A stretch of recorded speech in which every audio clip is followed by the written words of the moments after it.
Learning Journal mata kuliah film dokumenter. Sama seperti video-video sebelumnya, pada kesempatan kali ini saya akan membuat video learning journal yang dimana isinya review pertemuan ke-7 dari mata kuliah film dokumenter. Nah, gak kerasa ya, udah 1 minggu berlalu aja ya waktunya. Pada pertemuan ke-7 ini juga lah kelompok 5 yang menjadi pemateri terakhir di mata kuliah film dokumenter. Jadi, untuk materi terakhir ini yang disampaikan oleh kelompok 5 adalah tentang format penulisan naskah atau skenario, logika bahasa, dan rasionalisasi data. Nah, teman-teman sebelumnya pada tahu belum sih apa itu pengertian dari format penulisan naskah atau skenario, logika bahasa, dan rasionalisasi data? Kalau belum tahu, nih aku kasih tahu ya sekilas tentang pengertian dari format penulisan naskah atau skenario, logika bahasa, dan rasionalisasi data. Tapi kelompok 5 ini tidak hanya membahas materi tentang format penulisan naskah atau skenario, logika bahasa, dan rasionalisasi data. Nah, jadi nanti setelah saya menyampaikan materi yang sudah disampaikan oleh kelompok 5 ini, saya juga akan menyampaikan resensi film yang telah ditampilkan oleh kelompok 5. Kira-kira film apa lagi ya yang bakal dijadikan resensi film pada mata kuliah film dokumenter ini? Nah, kalau teman-teman pada penasaran, tonton video ini sampai akhir ya. Oke, kita langsung saja nih ke materi yang pertama, yaitu materi tentang format penulisan naskah atau skenario.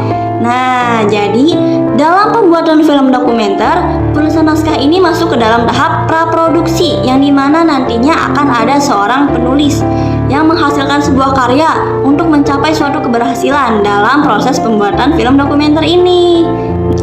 Oleh karena itu, nanti tim produksi dalam pembuatan film dokumenter ini harus mencari seorang penulis yang kreatif dan yang bisa mempertanggungjawabkan apa yang sudah ia tulis. Gitu deh, itu pengertian dari format penulisan naskah atau skenario. Oh iya, sebelumnya ada 3 hal nih yang harus diperhatikan oleh penulis dalam pembuatan naskah atau skenario. Nah, jadi pertama, penulis harus mencatat seluruh informasi yang telah ia dapat, baik itu dari preset ataupun dari yang lainnya. Kedua, dia harus membuat shooting script.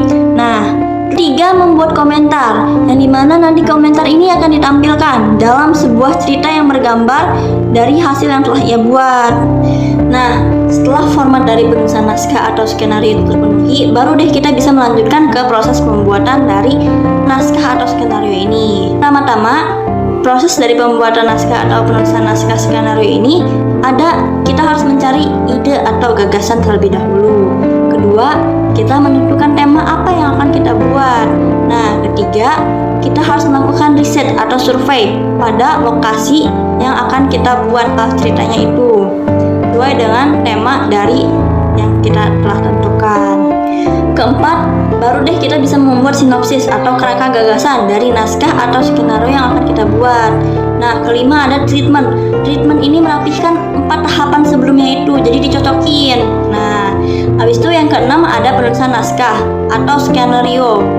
Jadi maksudnya penulisan naskah atau skenario ini ceritanya mulai dibentuk dari awal sampai akhir. Nah, udah deh itu materi tentang format penulisan naskah atau skenario. Lanjut deh kita ke materi berikutnya, yaitu tentang logika bahasa. Nah, logika bahasa sendiri ini sangat penting karena dengan adanya logika ini akan membantu kita agar terhindar dari kesalahan dalam berpikir.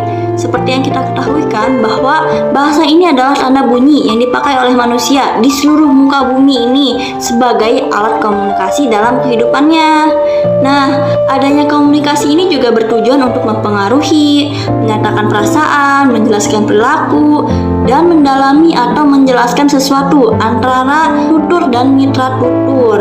Nah, penggambaran kesantunan dalam bahasa ini juga sangat penting dalam logika bahasa. Jadi, penggambaran kesantunan berbahasa juga dapat dilihat dari film tersebut. Karena penggunaan bahasa yang ada di film pada dasarnya merupakan cerminan dalam kehidupan nyata suatu masyarakat di film dokumenter itu. Nah, dalam fokus film dokumenter ini adalah terikat pada kisah nyata yang dimana setiap penulis naskah, produser, dan sutradaranya itu nanti akan mengemas bahasa asli atau bahasa yang kerap mereka gunakan di lingkungan sekitarnya. Nah, udah deh, itu sekilas materi tentang logika bahasa. Next deh kita ke materi berikutnya, yaitu rasionalisasi data. Jadi, rasionalisasi ini menurut istilah adalah pikiran dan pertimbangan yang logis dan cocok dengan akal. Dalam film dokumenter ini juga perlu adanya pemikiran yang logis dari semua yang terlibat dalam pembuatan filmnya. Jadi, data yang dikumpulkan sebelum proses pembuatan film dokumenter ini harus logis, faktual, dan masuk akal, karena itu merupakan syarat dari pembuatan film dokumenter. Nah, udah deh, itu materi yang telah disampaikan oleh kelompok 5 di pertemuan ke-7 ini. Lanjut deh kita ke pembahasan yang terakhir, yaitu tentang resensi film. Nah, resensi film yang dibacakan oleh kelompok 5 ini pada pertemuan ke-7 adalah tentang film yang berasal dari Korea Selatan, yaitu Hope, yang artinya harapan. Nah, Hope ini diangkat dari kisah nyata seorang anak yang bernama Sowon. Nah, Sowon ini juga bisa dibilang cukup mandiri karena saat ia masih SD, ia bisa menjalani kehidupannya dengan kasih sayang kurang dari kedua orang tuanya, yang dimana orang tuanya itu harus sibuk dalam kerjaannya. Nah, di suatu saat ketika Sowon ingin pergi ke sekolahnya, pada saat itu sedang hujan. Ia tidak sengaja bertemu dengan seorang lelaki dewasa. Nah, lelaki dewasa itu mengajak Sowon untuk berbagi payung dengannya karena saat itu sedang hujan deras. Tetapi Sowon menolaknya karena ia merasa takut dengan lelaki dewasa tersebut. Nah, lelaki dewasa ini tidak terima karena ia merasa direndahkan oleh Sowon. Pada saat itu juga lelaki dewasa tersebut sedang dalam keadaan mabuk. Karena dalam keadaan mabuk, akhirnya lelaki dewasa tersebut niat untuk memperkosa Sowon. Dan lelaki dewasa tersebut juga tidak hanya memperkosa Sowon, tetapi juga menyiksanya. Akhirnya, setelah lelaki dewasa tersebut memperkosa dan menyiksa Sowon, Sowon ditinggalkan seorang diri di rumah atau gubuk. Akhirnya Sowon ditemukan oleh seorang polisi dan dibawa ke rumah sakit. Kemudian, pihak rumah sakit menelpon kedua orang tuanya dan mengatakan kepada orang tuanya bahwa Sowon harus hidup dalam keadaan cacat atau lumpuh seumur hidup. Untuk cerita lebih lanjutnya, teman-teman bisa menontonnya sendiri ya di YouTube. Nah, cukup sekian dari materi yang telah saya sampaikan. Kurang lebihnya mohon maaf. Wassalamualaikum warahmatullahi wabarakatuh. anak saya